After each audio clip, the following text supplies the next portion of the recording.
Muy buenos días, muy buenos días tengan todos ustedes. Soy el doctor Eduardo Antonio Lara Pérez. A nombre de la Academia Mexicana de Pediatría y Médicos Unidos, les damos la más cordial bienvenida a este día martes 22 de junio del año 2021 en Pediatría al Día. El tema de día de hoy será diferencias y similitudes entre Kawasaki y MIS-C. Y este tema va a ser impartido por el doctor y académico José de Jesús Coria Lorenzo. El doctor Coria es médico cirujano por la Universidad Autónoma del Estado de México, hizo pediatría en el Instituto Nacional de Pediatría, igualmente hizo la subespecialidad en infectología pediátrica en el Instituto Nacional de Pediatría, es ex asesor de la Subdirección de Epidemiología, ex jefe de pediatría y enseñanza del Hospital General del Iste de Toluca, adscrito al Servicio de Infectología del Hospital Infantil de México Federico Gómez y coordinador de la red de Kawasaki en México. Es un gusto para nosotros darle la bienvenida al doctor Coria. Adelante, doctor. Muchísimas gracias, muy buenos días a todos ustedes. Agradezco la invitación de Médicos Unidos y pues bueno, el tema que vamos a compartir con ustedes, pues seguramente que ha llamado el interés y la atención de muchos de los asistentes aquí a este evento. Nada más déjenme quitar aquí para que se pueda ver bien. Ok. Listo. Creo que ya se ve bien la pantalla completa, ¿verdad? ¿Se ve bien, verdad, doctor Lara? Todo bien. Sí, Perfecto. sí, perfectamente. Excelente. Bueno, pues como ustedes saben, tenemos al raíz de que inició la pandemia aquí en nuestro país en marzo del 2019, 2020, empezó aquí la pandemia. Prácticamente a la par en otras partes del mundo estaba habiendo eventos que se confundían con Kawasaki, llamándolo como Kawasaki Like, y de repente empezó a surgir un síndrome ahí de una cascada inflamatoria importante y que se llamó finalmente como síndrome inflamatorio multisistémico en pediatría asociado a COVID. La realidad es que puede o no puede estar asociado a COVID. Y bueno, para darle continuidad a la charla, pues vamos a conflictos de interés, no tenemos ninguno. Una vista de cómo está ahorita el Nevado de Toluca, porque las lluvias, cuando llueve en Toluca, afortunadamente para esa parte del estado, siempre que hay nieve, y pues bueno, así luce el Nevado de Toluca.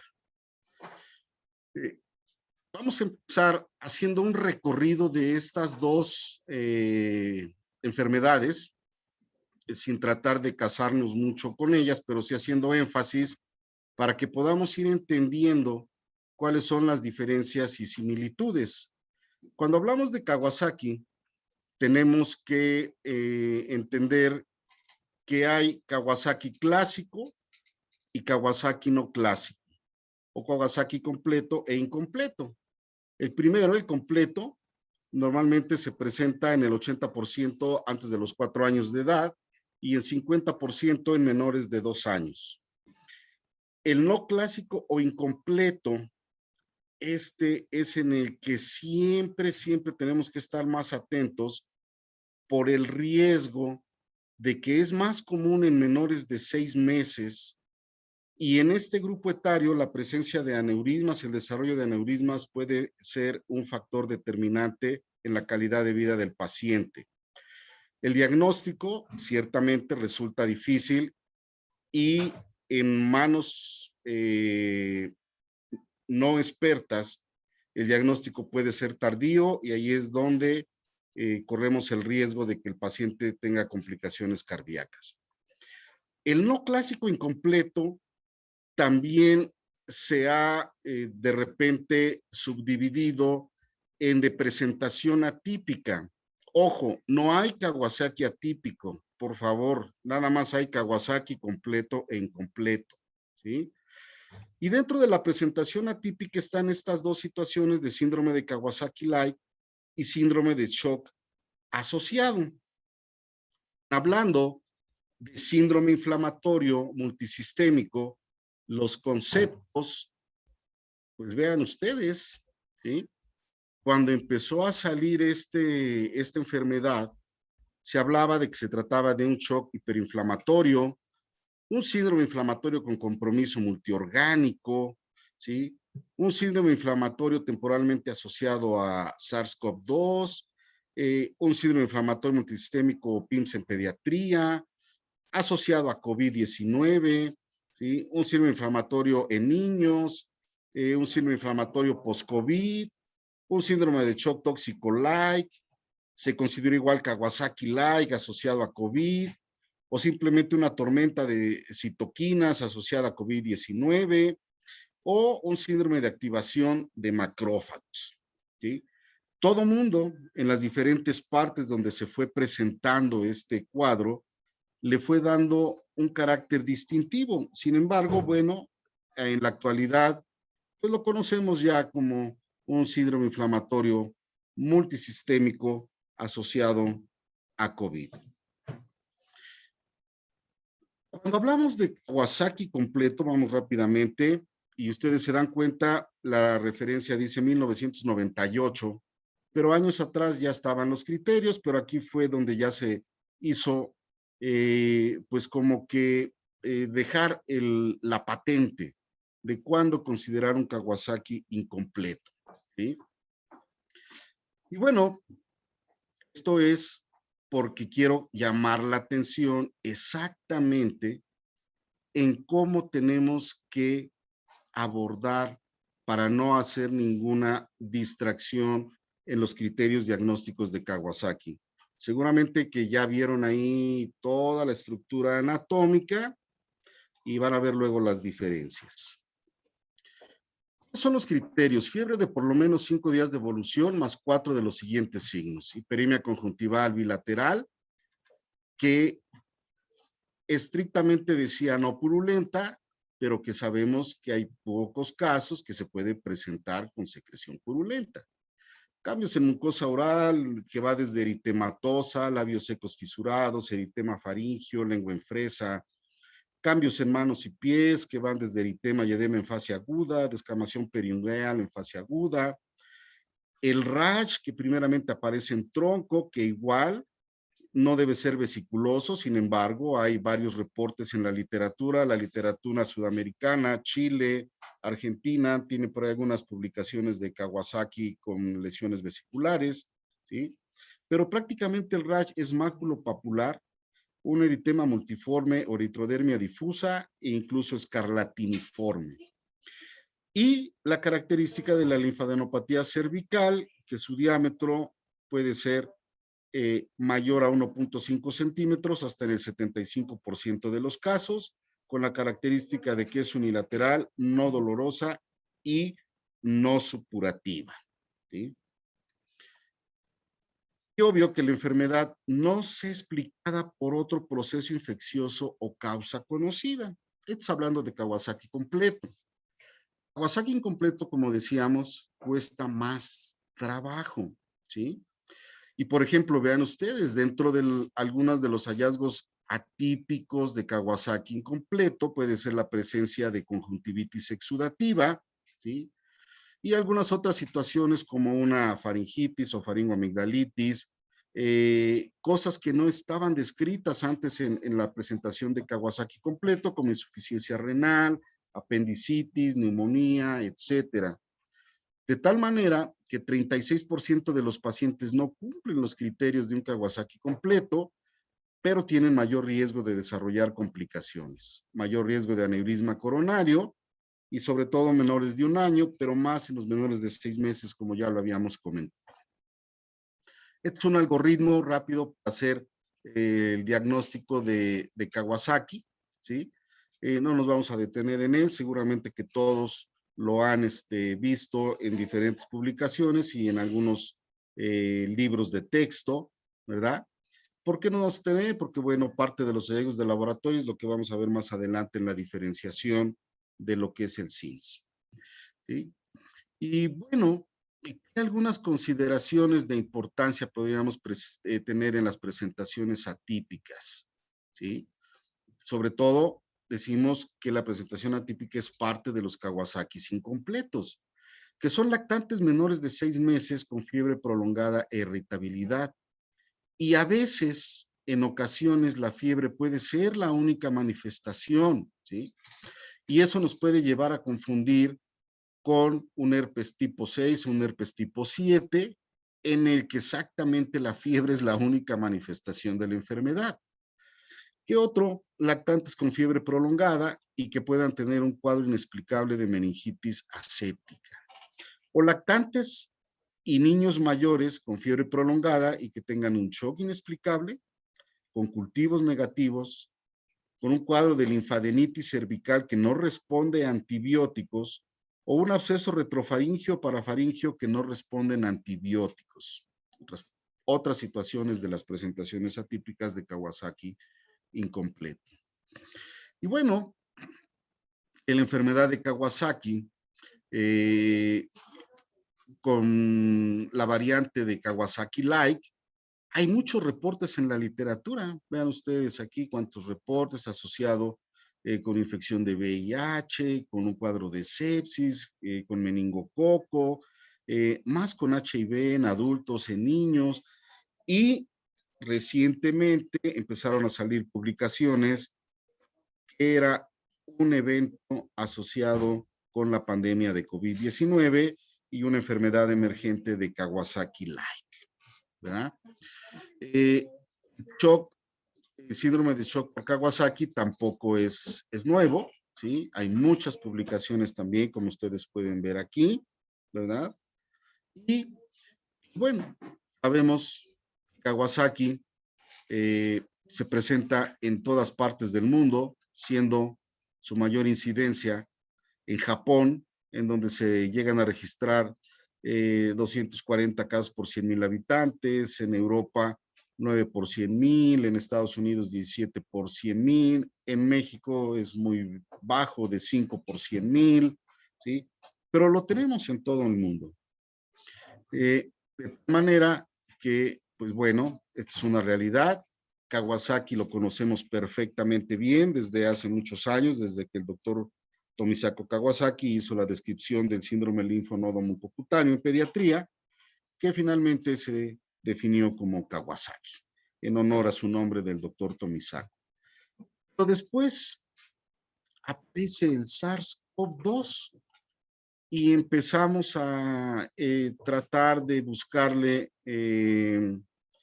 la punta del hilo, buscar la hebra, el carrete, ¿sí? Y dijimos, no, pues Kawasaki puede ser asociado al SARS y a lo mejor es un agente etiológico que no habíamos encontrado antes y que puede ser parte de ya vamos a saber cómo tratar más Kawasaki, pero sorpresa, llegó el síndrome inflamatorio multisistémico, que igual ya también lo podemos ver en cualquier parte del mundo. Y entonces así fueron las primeras alertas, ¿verdad?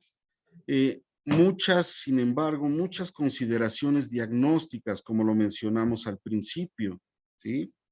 Pero ¿qué pasó? Haciendo una historia cronológica, ¿sí?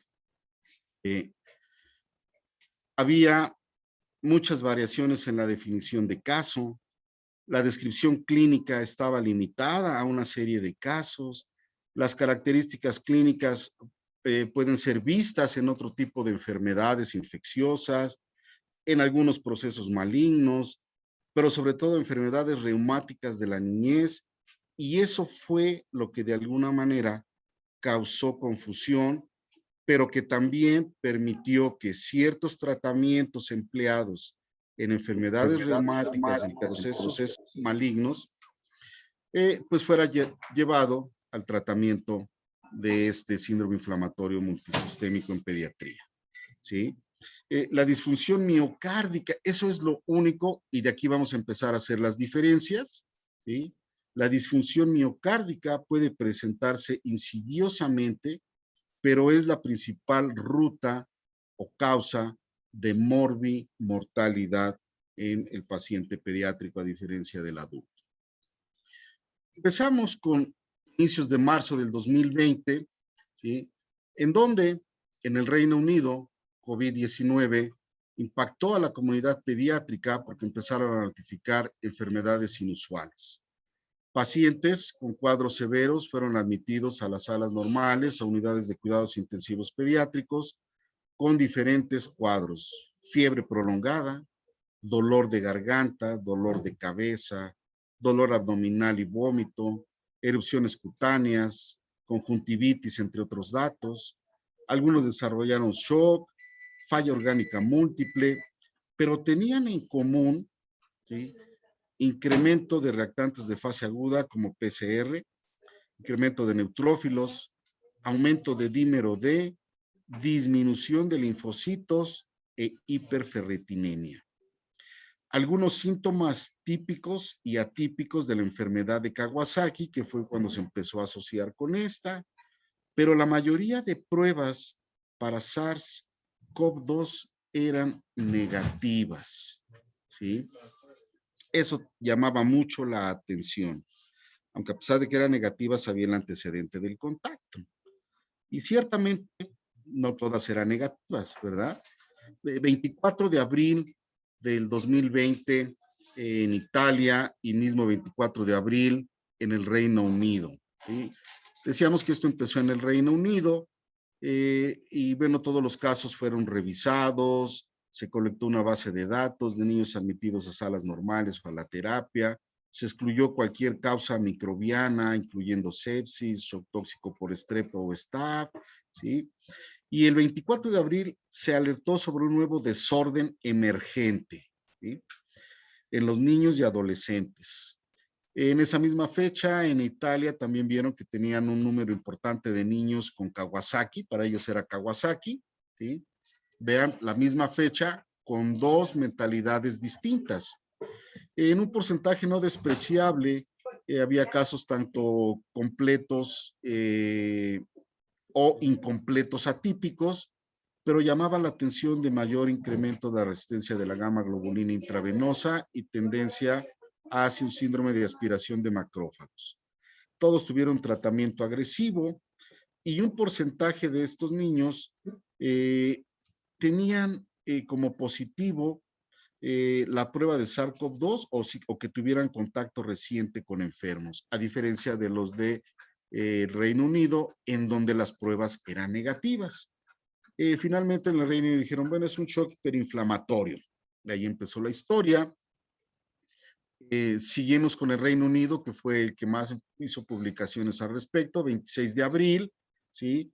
Empezaron a alertar a través de Twitter y ellos ponían ahí que en común sobrelapaba o compartía características con síndrome de shock tóxico y con enfermedad de Kawasaki atípica. Pero lo que más llamaba la atención era esto, ¿sí? Las manifestaciones gastrointestinales, empezando desde dolor abdominal, náusea, vómito, diarrea, ¿sí? A pesar de que muchos de los niños podían tener una PCR positiva o incluso tener una PCR negativa para SARS-CoV-2, ¿sí? El 27 de abril y empezaron a alertar a la comunidad médica de que tuvieran mucho cuidado, ¿sí? Ya estaban tomando en cuenta ellos también, como los italianos, de ver casos de Kawasaki atípico asociados con SARS-CoV-2. Pero bueno, seguíamos viendo niños positivos o negativos para la prueba. Los primeros pacientes ellos consideraron como un shock hiperinflamatorio en niños durante la pandemia COVID fueron 8, ¿sí? Con un incremento importante de casos en 10 días de shock hiperinflamatorio, Kawasaki atípico, síndrome de shock asociado a Kawasaki y síndrome de choque tóxico. Aquí, el único caso que podía englobar dentro de lo que conocemos de Kawasaki en cuanto a grupo etario fue solo un paciente dentro del grupo de los 4 años de edad. No quiere decir que no se presenten mayores, ¿verdad? Vamos a comentarlo más adelante. Pero bueno, aquí lo señalamos en amarillo porque todos los demás estaban fuera del rango de edad de enfermedad de Kawasaki y el compromiso gastrointestinal significativo. Todos se les hizo eco, solamente un paciente con dilatación coronaria severa, un paciente con hiperecogenicidad pericoronaria y todos les dieron gamma globulina y antibióticos, ¿sí? Por aquello del no te entumas, ¿sí? Y bueno, de 7 a 8 egresados de la unidad de cuidados intensivos entre cuarto y quinto día. Solo un niño de 14 años falleció por arritmia, cayó en shock refractario e hizo infarto cerebral. Solamente 2 casos fueron positivos para SARS-CoV-2 y 4 nada más tenían antecedente de contacto con un caso confirmado de COVID-19. España, el 28 de abril, ¿sí?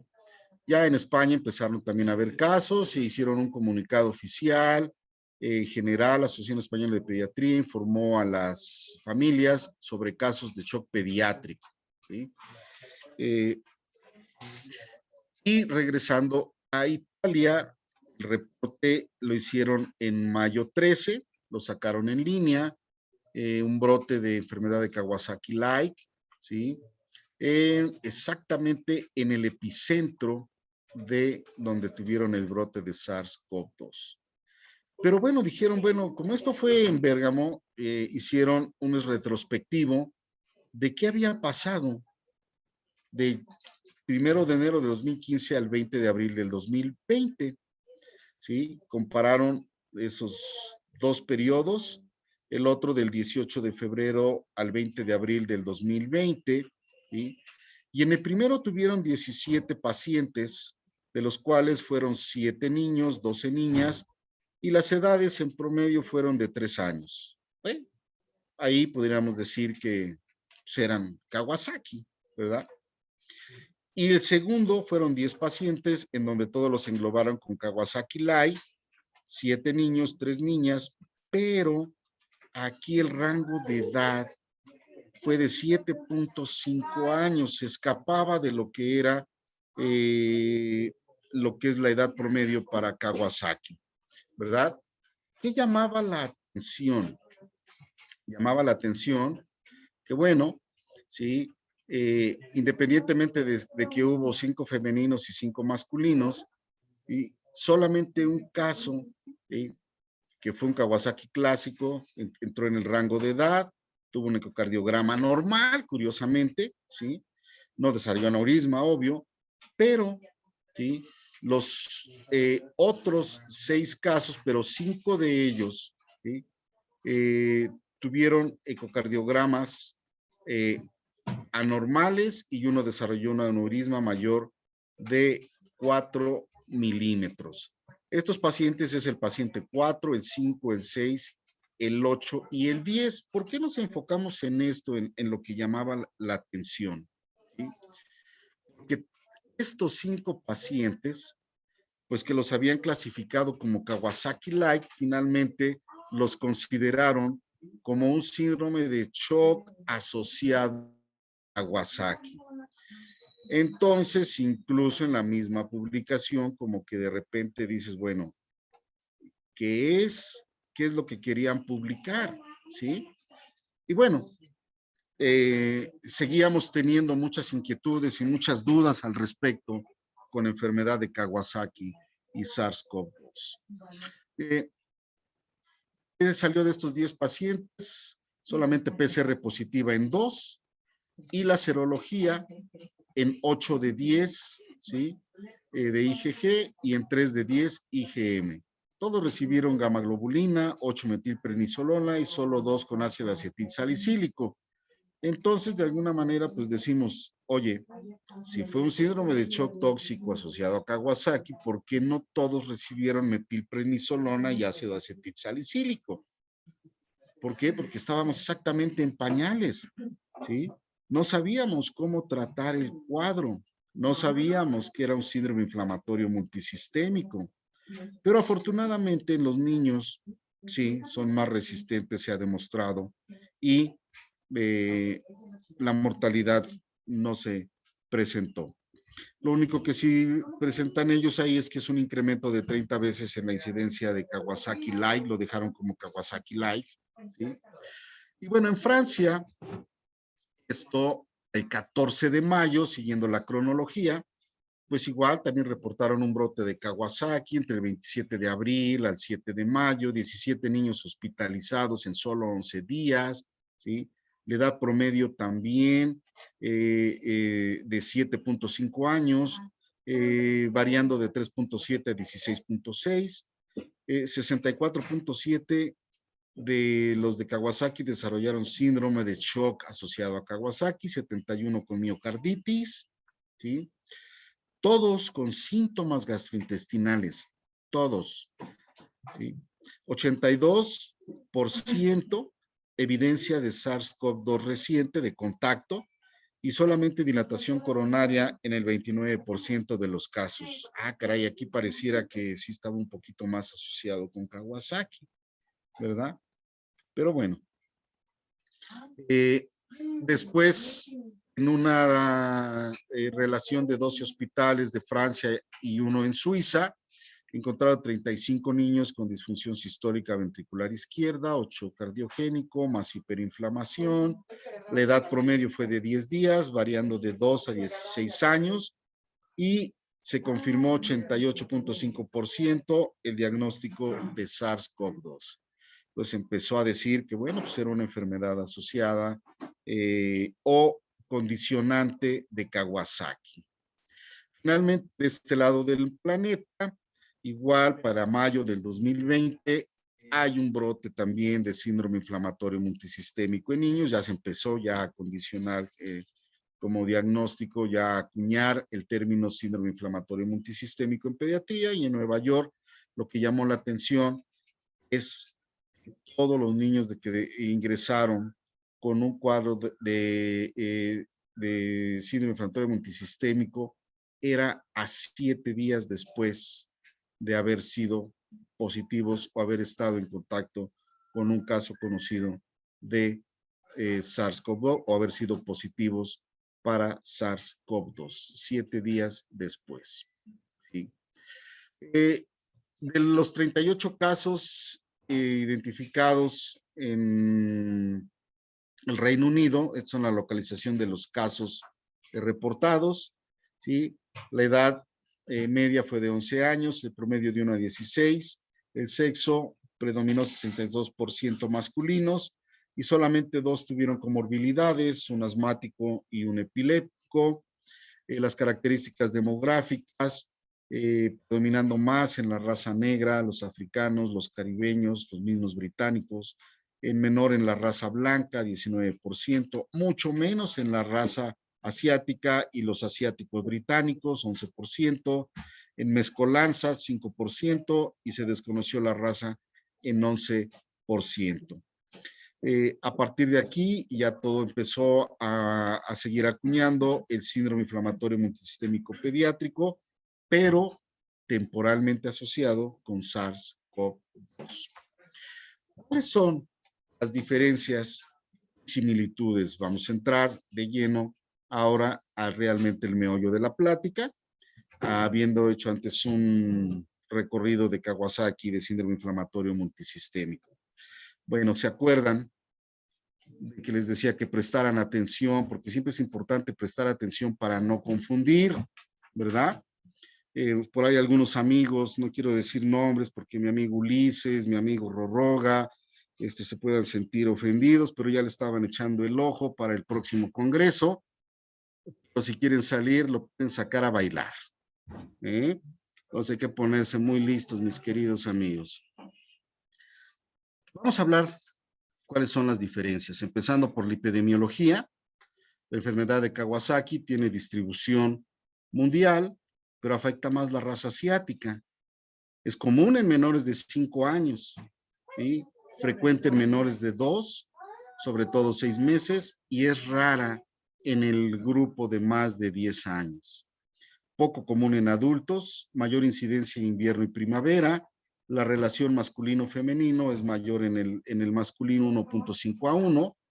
Y en el síndrome inflamatorio multisistémico pediátrico asociado a COVID, lo único que comparte de epidemiología con Kawasaki es que es poco visto en adultos y su debut fue también en primavera. Bueno, de este lado, acá hablando de nosotros, ¿sí?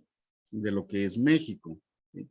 La relación masculino-femenino es 1 a 1, su distribución aparentemente mundial, mayor número de casos en raza europea, negra, afrocaribeña y británica, y afecta al grupo de escolares y adolescentes, predominando de los 7 a los 19 años de edad.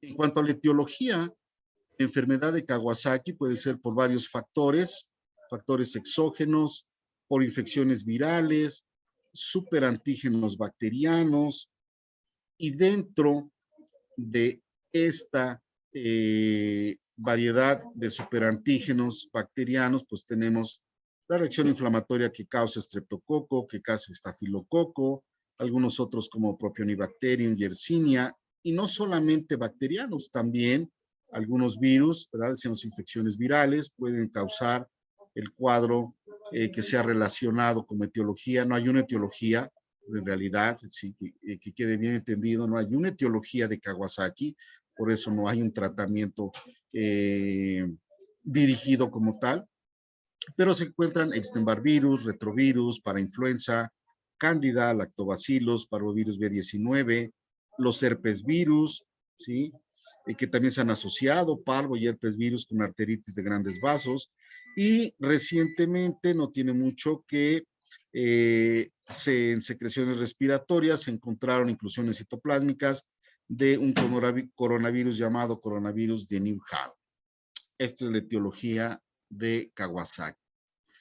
En cuanto a la etiología del síndrome inflamatorio multisistémico, pues parece que es la asociación con SARS-CoV-2, en donde se dice que tiene 2 estadios, posiblemente 3, ¿sí?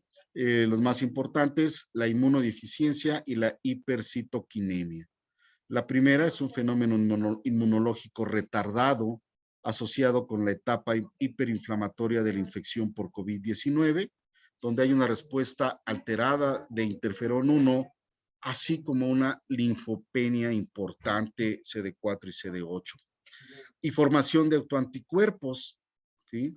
Que esto es lo que quizá yo lo dejaría como un tercer estadio, pero bueno, como entra dentro del estado de inmunodeficiencia, quizá esta sea la parte fundamental de lo que en un momento dado puede favorecer más el deterioro de la enfermedad. Y la hipercitoquinemia, caracterizado por una tormenta de citoquinas proinflamatorias, principalmente interleucina 6, 1 y 8. Bueno, haciendo la diferencia de lo que puede pasar con el adulto, el pulmón en el paciente pediátrico no parece ser el principal órgano afectado, que es ahí donde la formación de anticuerpos es lo que causa el desastre en el paciente adulto, ¿sí? Y que hace que el órgano de choque sea pulmón.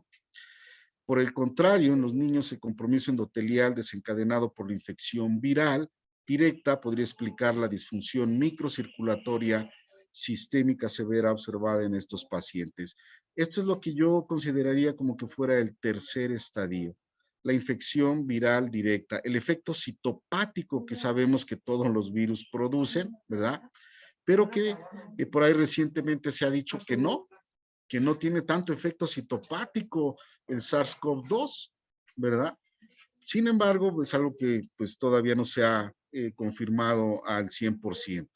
Lo que sí es que el órgano de choque en el paciente pediátrico es el aparato gastrointestinal. Esta es la presentación clínica, ¿sí? Y bueno, a mí me hubiera gustado en un momento dado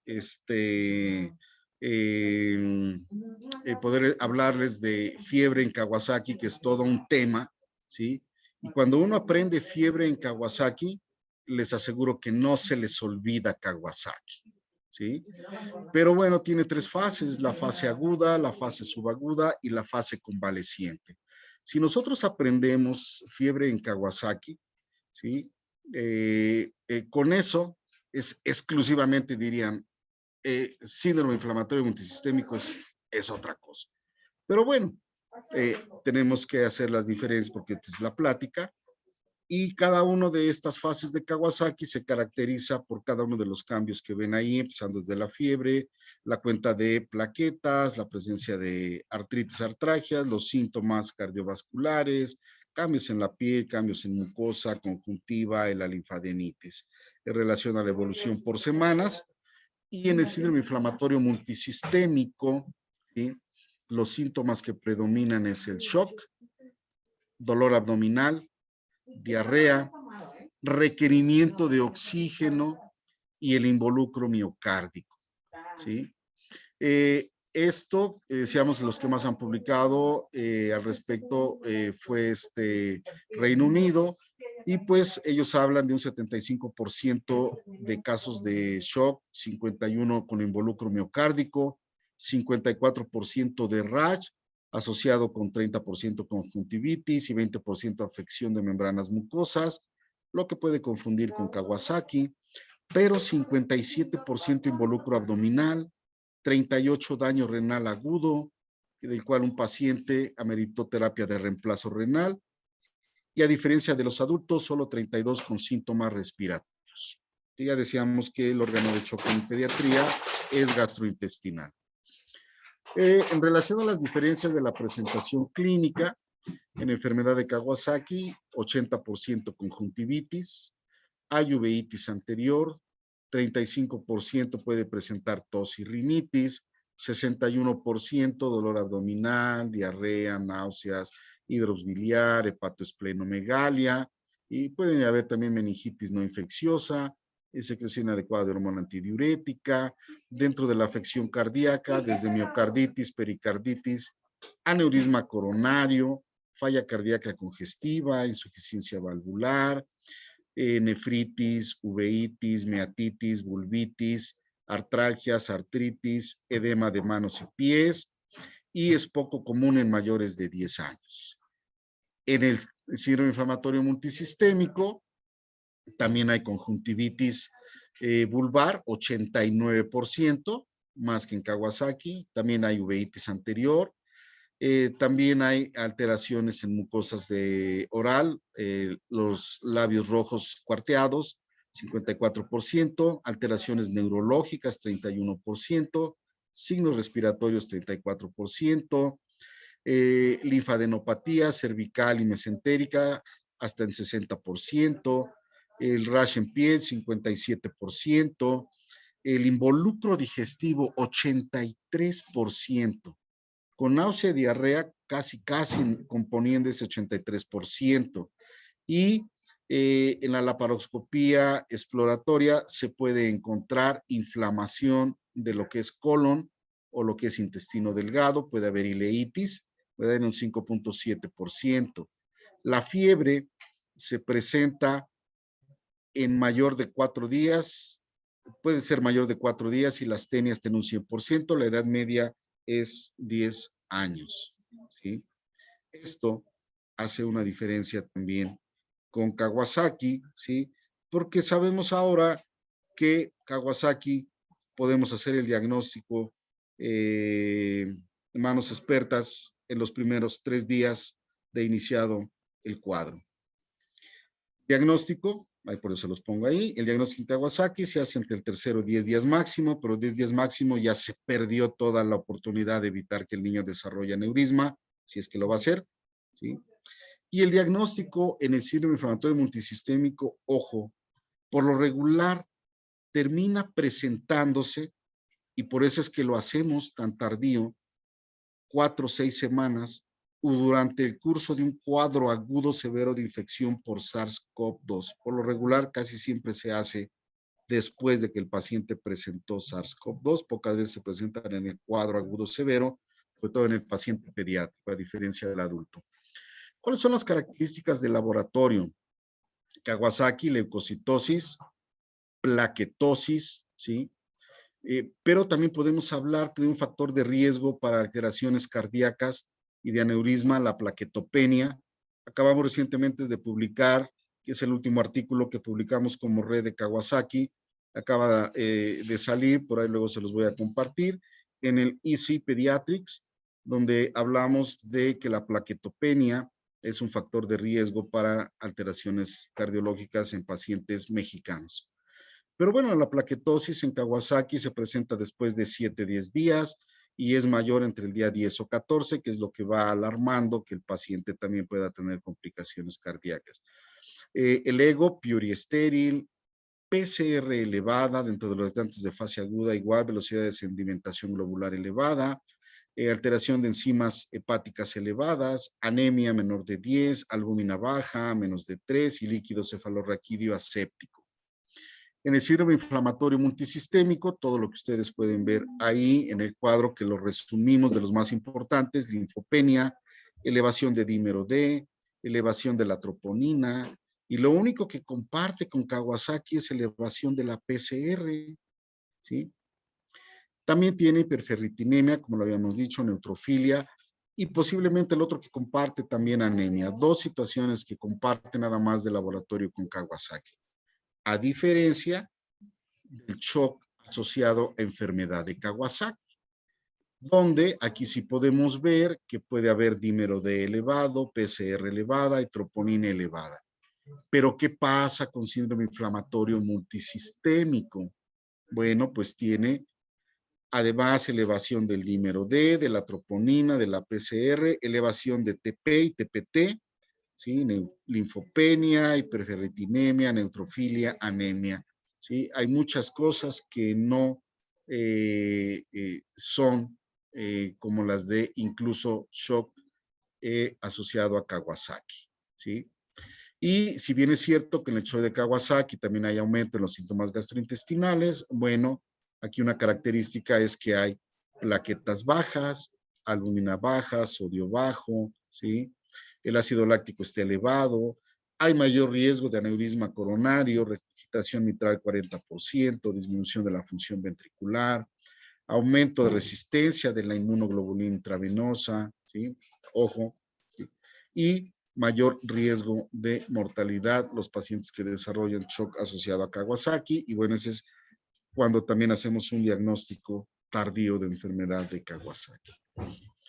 En relación a los estudios de imagen que hay entre uno y el otro, la radiografía de tórax, pues podemos ver en Kawasaki que pueden presentar derrame pleural o pericárdico.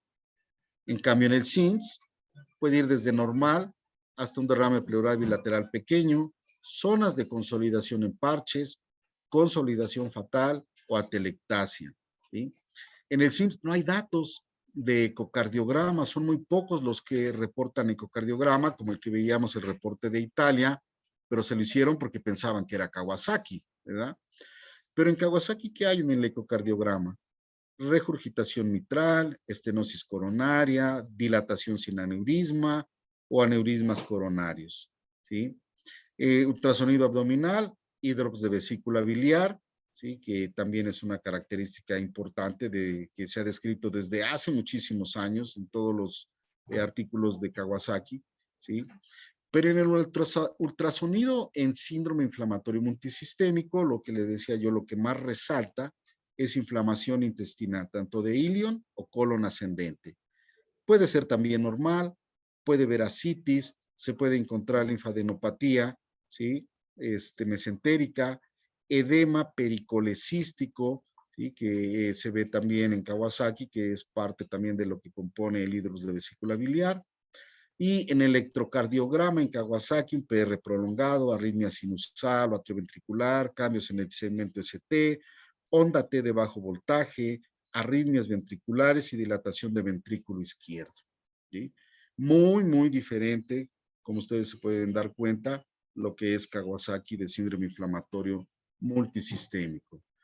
Y bueno, entonces, ¿ante qué estamos? ¿Contra qué vamos a luchar? ¿Sí? 27 de abril, regresando a la cronología, el Royal College of Pediatrics and Children Health eh, pues sacaron esta definición, ¿sí? De síndrome inflamatorio multisistémico pediátrico temporalmente asociado. Ese es lo que es TS, ¿verdad? Y pusieron como definición de caso 3 puntos importantes.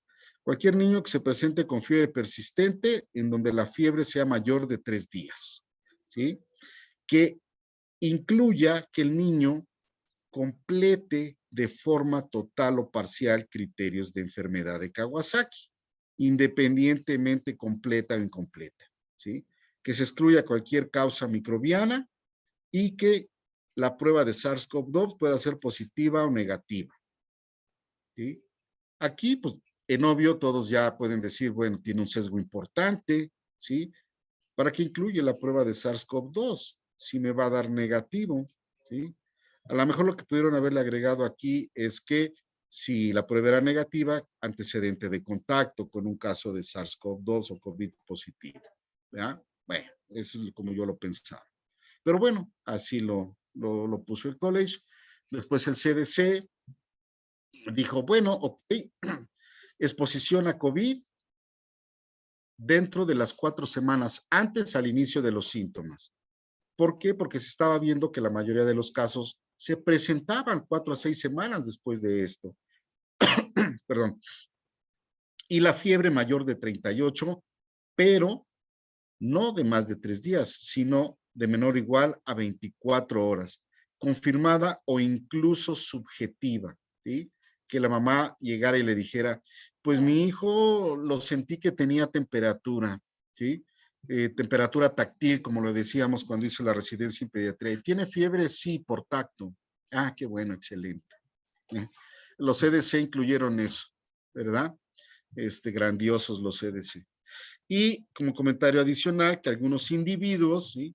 Como comentario adicional, no se casaron con Kawasaki, lo pusieron como comentario adicional, que algunos individuos incluyeran criterios completos, incompletos de enfermedad de Kawasaki, ¿sí? Pero dentro del grosor de los CDC, en cuanto a la fiebre, pues incluyó todo lo demás de los datos de laboratorio que nosotros acabamos de comentarles en las diapositivas anteriores.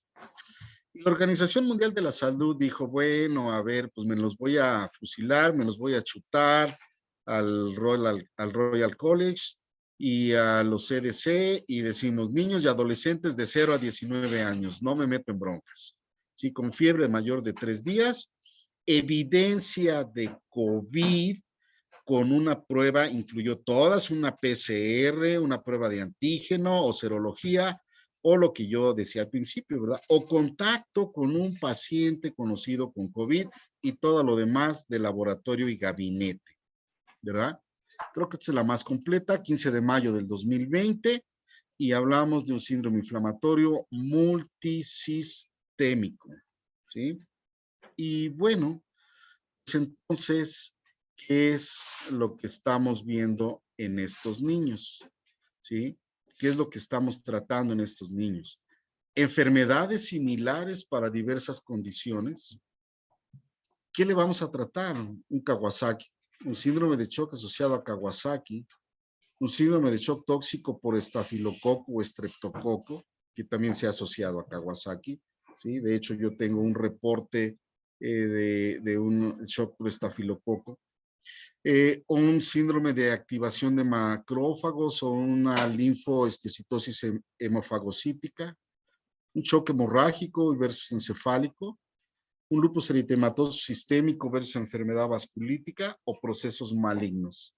Todas estas comparten características con síndrome inflamatorio multisistémico.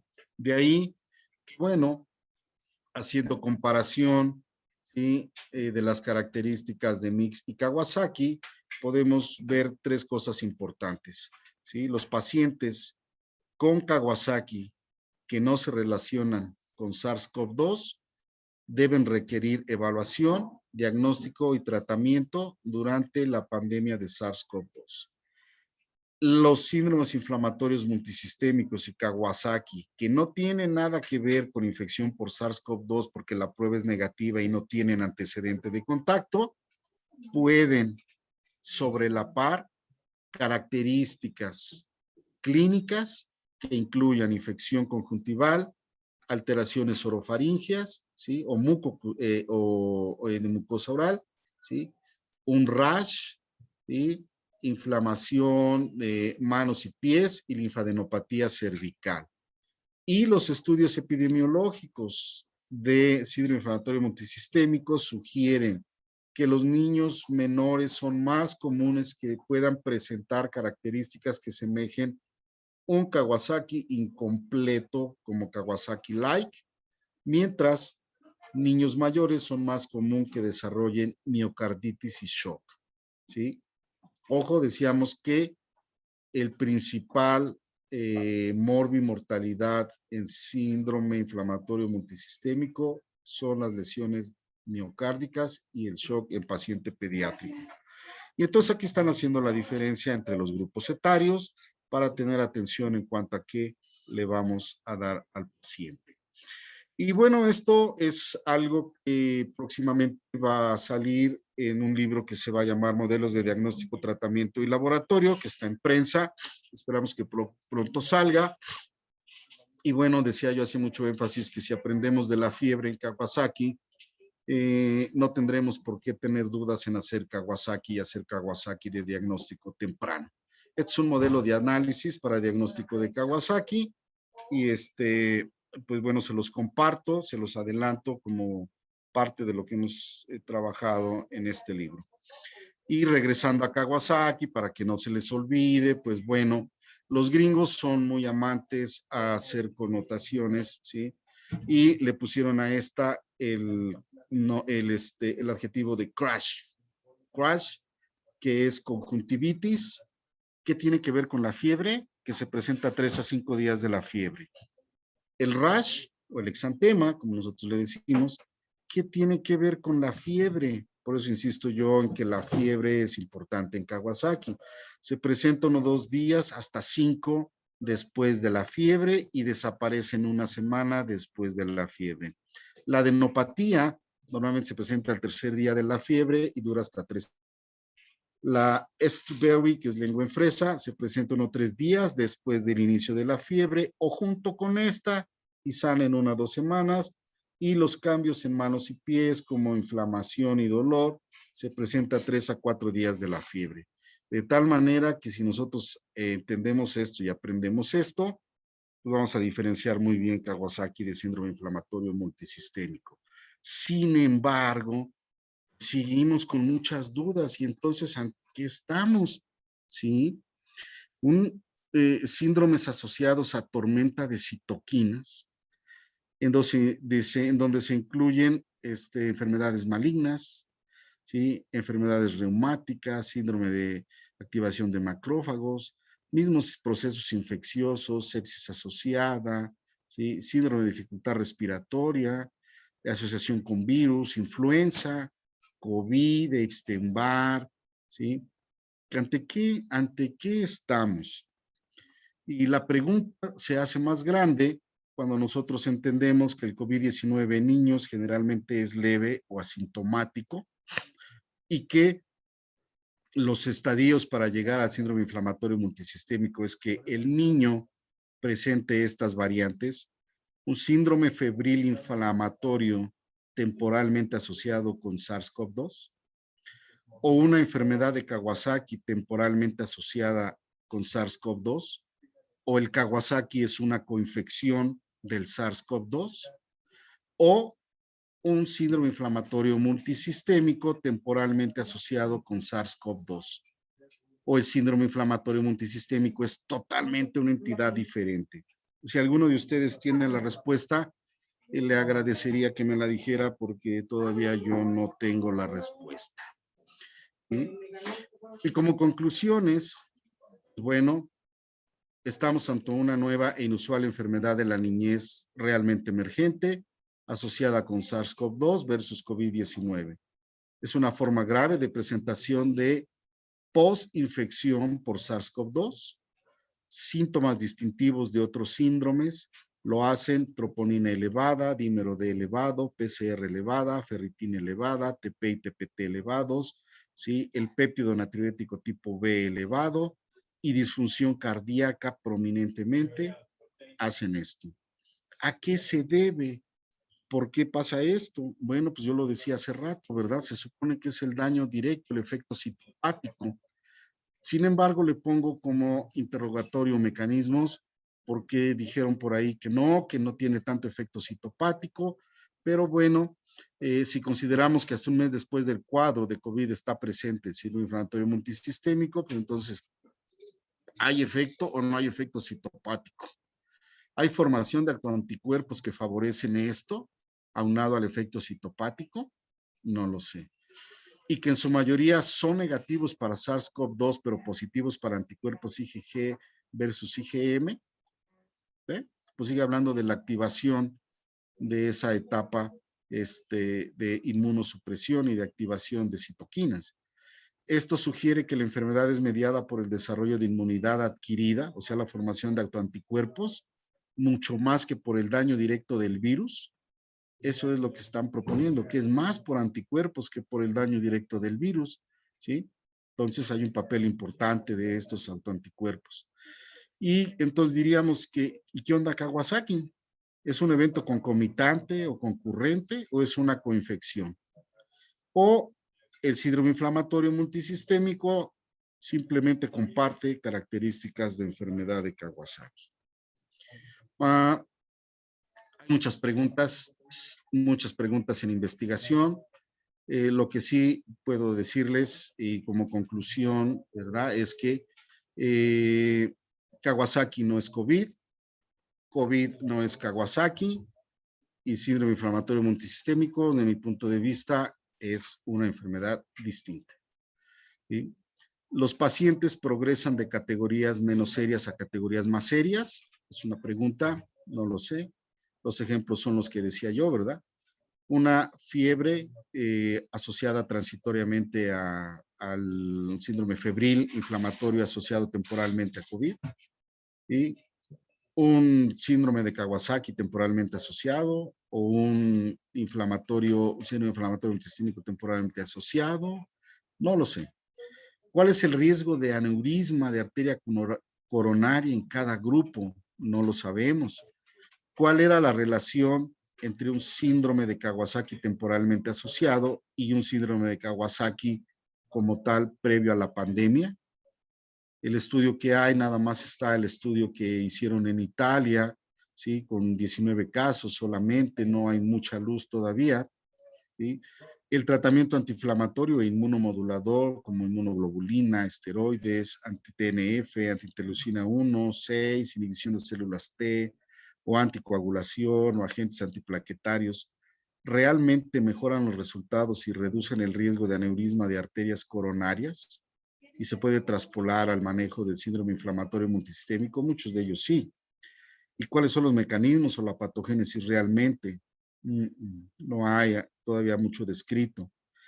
Y en realidad, y yo creo que sí, los biomarcadores señalados que les mostré son los que permiten distinguir cada grupo de situaciones y la COVID de otras condiciones como Kawasaki. Yo creo que sí, yo creo que esta pregunta, yo creo que sí, sí lo permite hacer. Hay mucha evidencia al respecto, entonces ahí sí. Y pues con esto concluimos la plática. Ojalá les haya sido de interés, les haya servido, pero sobre todo les deje trabajo para que me puedan contestar las preguntas que me anticipé. Yo antes que ustedes me las hicieran, dije, mejor se las hacemos. Decía mi maestro Napoleón, si tú les haces más preguntas, disminuyes el que te hagan esas preguntas y pues bueno, ya les dejas tarea.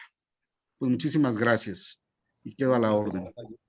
Muy, muy amable, doctor Coria. Si nos hace favor de quitar ya, de compartir pantalla, pues definitivamente que muy completo, muy extenso, claro, los conceptos, lo que se tiene hasta el momento, y pues definitivamente muchas dudas, muchas preguntas, mucho por investigar, mucho por aprender. Creo que estamos iniciando una nueva etapa de la medicina en la que los factores de tipo genético, la tecnología aplicada a la prevención y el desarrollo de nuevas formas para evitar enfermedades, pues está iniciando una nueva era en la medicina.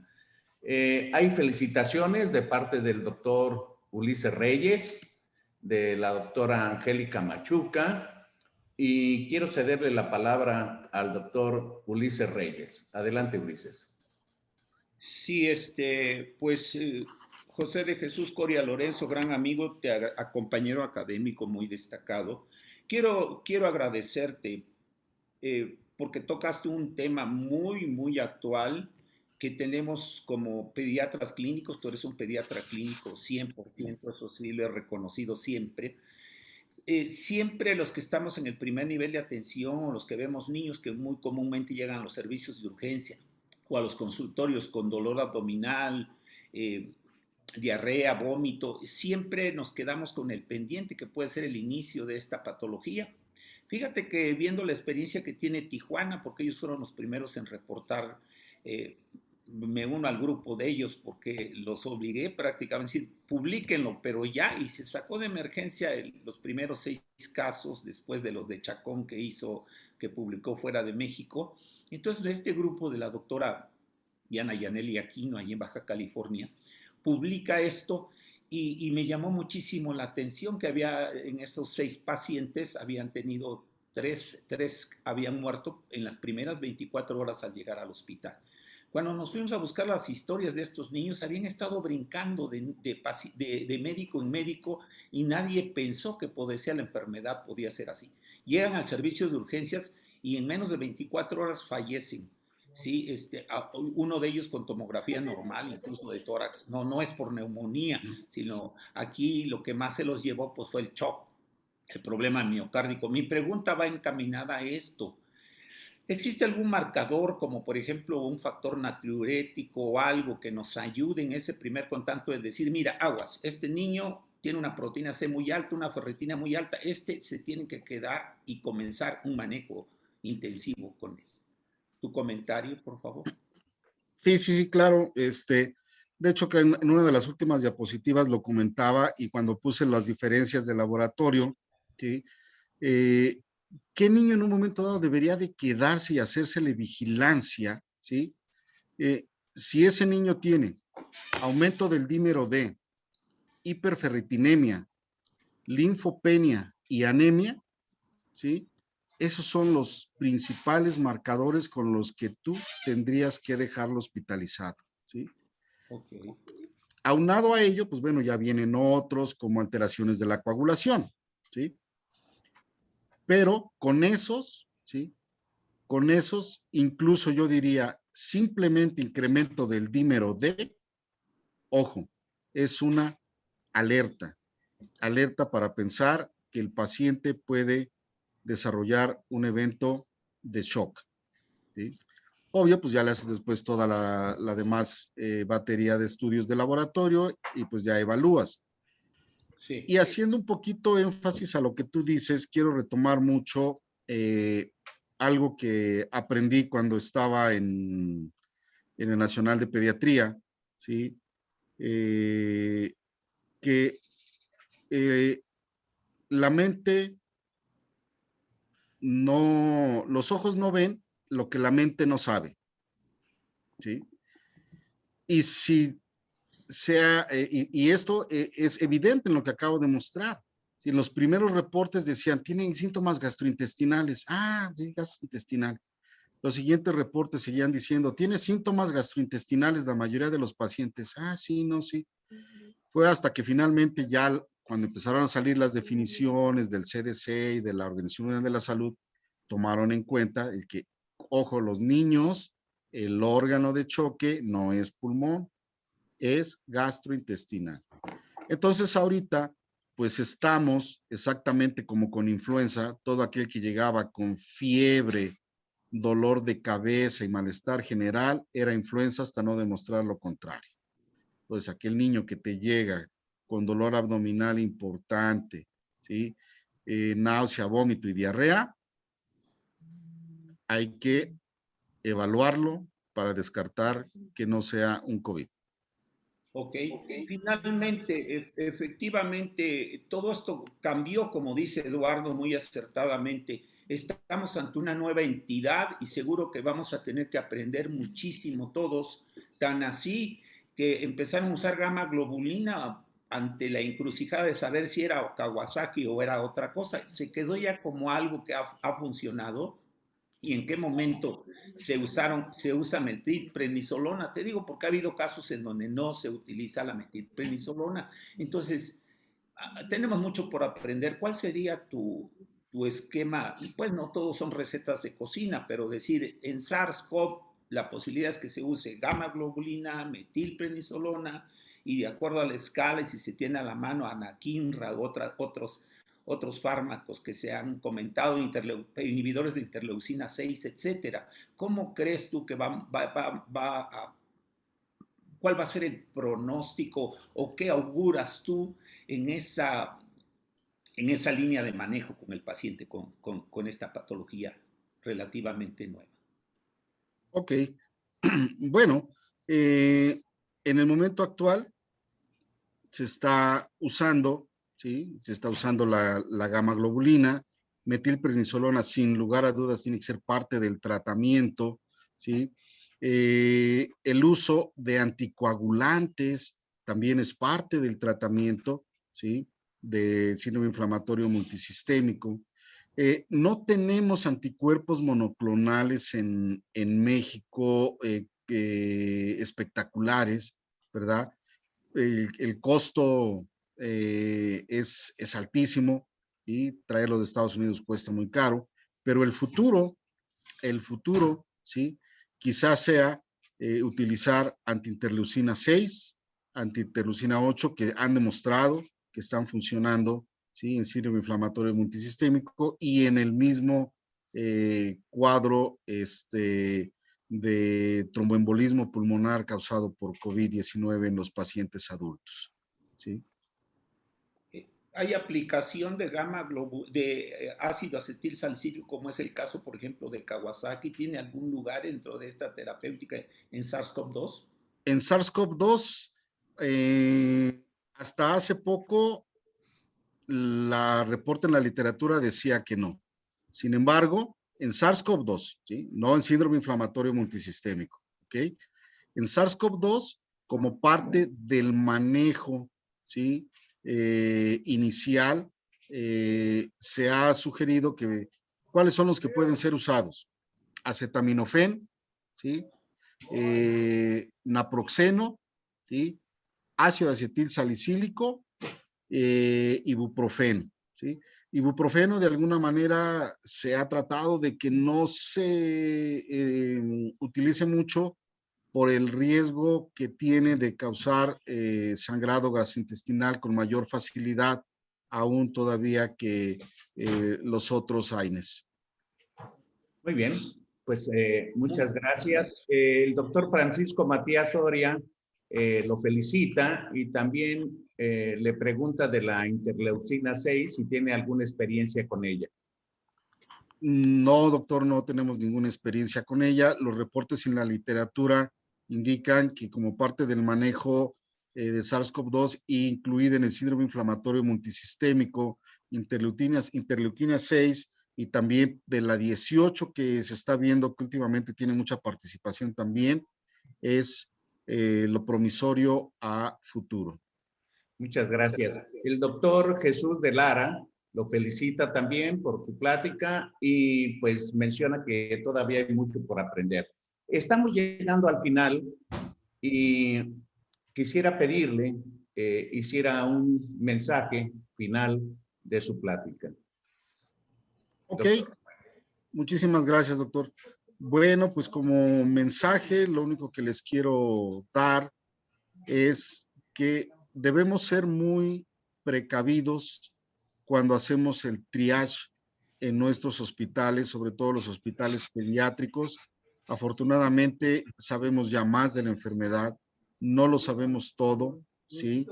Cuidado, no habemos, no hay covidólogos, no hay expertos en COVID, seguimos todos aprendiendo de COVID, pero afortunadamente, gracias a Dios, ya sabemos un poquito más, ya sabemos cómo darles atención tempranamente y cómo ayudar a que los ingresos al hospital puedan ser menores y los que ingresen sean atendidos oportunamente.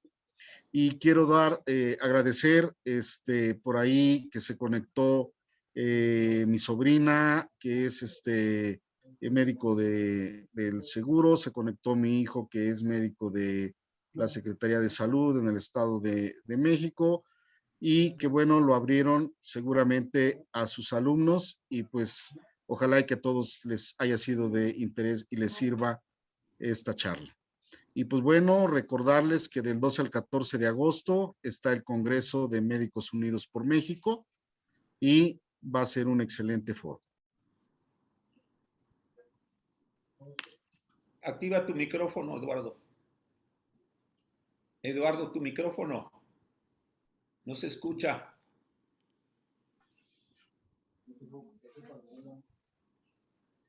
Tu micrófono, Eduardo.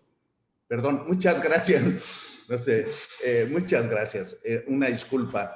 Quiero comentar algo porque hemos ido aprendiendo no solamente las manifestaciones digestivas del COVID y todo, sino que también hace un año nos llamaba la atención que algunos pacientes pediátricos presentaban manifestaciones en la piel, que después fueron calificadas como vasculitis.